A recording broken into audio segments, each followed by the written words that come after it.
앞서 청년 임대주택을 둘러싼 갈등을 취재한 황희표 기자와 좀 더 자세한 얘기 나눠보겠습니다. 황 기자, 네. 지역민들 민원 때문에 결국 계획보다 규모를 줄인 청년 임대주택이 들어서게 된 거군요. 그렇습니다. 그 현장을 이제 성내동과 당산동을 나가봤는데 두 지역의 분위기가 약간 다르긴 했는데요. 먼저 성내동의 경우 좀 오래되고 낡은 그런 주택들이 좀 많이 밀집된 그런 지역이었습니다. 다닥다닥 좀 집들이 붙어 있고 보시는 것처럼 저 임대주택 예정지와 주택 간의 거리가 불과 몇십 센치에 좀 불과했습니다.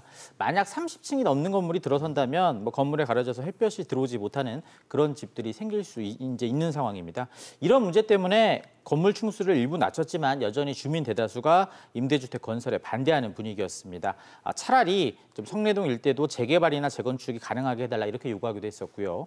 당산동의 경우에는 그 임대주택 반대 현수막이 여전히 걸려 있긴 했지만 이제는 좀 어쩔 수 없이 수용해야 되지 않겠냐 이런 분위기도 느낄 수 있었습니다. 주민들 의견도 좀 엇갈렸는데 얘기 한번 들어보시죠.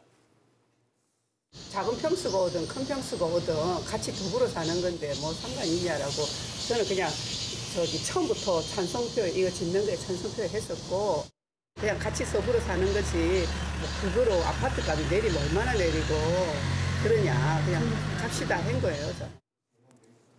이 임대주택과 더불어 살자는 의견도 나오는데 다른 지역도 이렇게 민원으로 임대주택이 차질을 빚고 있나 보죠? 네, 그 서울시가 이제 청년 임대주택을 공급하기로 한 게 서울에 17군데인데 17군데마다 모두 민원이 들어오고 있다고 합니다. 그렇군요. 뭐 교통이 혼잡해진다, 소음이 생긴다, 이유도 다양한데요. 서울시가 앞으로 38곳의 청년 임대주택을 더 지을 계획인데 이 지역민들 반발이 이렇게 예상되다 보니까 어느 지역에 지을지 지금 공개하지도 못하고 있는 상황입니다. 그 임대주택이 찻삽을 뜨기도 전에 이렇게 반발을 살면 결국 이제 그 청년들의 주거 안정이 좀 불안해질 수밖에 없는 그런 상황입니다. 앞서 보신 두 지역의 사업자 모두 이 세대 수가 지역 민원 때문에 어쩔 수 없이 줄다 보니까 임대 수용이 없이 줄어들 수밖에 없다 이런 입장을 내놓기도 했습니다. 그렇군요. 그렇다면 황 기자, 해결책은 있을까요?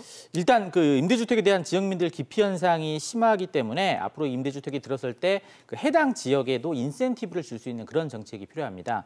예를 들어 공원이나 공영 주차장을 만들어서 인근 주민들에게 이제 공개를 하는 거죠. 개방을 해서 실질적인 혜택이 돌아가게 하는 겁니다. 실제로 성내동 임대주택은 지하 7층에 공영 주차장을 만들어 개방하기로 했고요. 이 당산동은 애초 그 30여 명 규모의 어린이집을 100여 명 규모로 늘리기로 했습니다.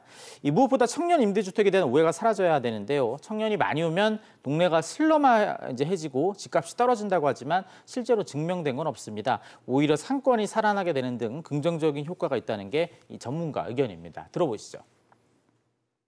그런 사람들이 와서 활력을 불어넣어준다. 그리고 상권도 활성화된다. 그리고 또 그 사람들이 벤처 창업이라든가 이런 것들도 할 수 있는 공간들이 같이 들어오잖아요. 청년 창업도 활성화되고 그러면 그 지역이 더욱더 이제 좋아질 가능성이 높아요. 결국 주민들을 위한 인센티브와 이 청년들이 실제 활력을 불어넣는 그런 모습들이 보인다면 앞으로 이 청년 임대주택에 대한 사람들의 편견 이런 것들도 많이 사라지게 될 것으로 보입니다. 네, 청년 임대주택을 둘러싼 갈등 어떻게든 좀 해결이 됐으면 좋겠습니다. 지금까지 황 기자였습니다. 잘 들었습니다.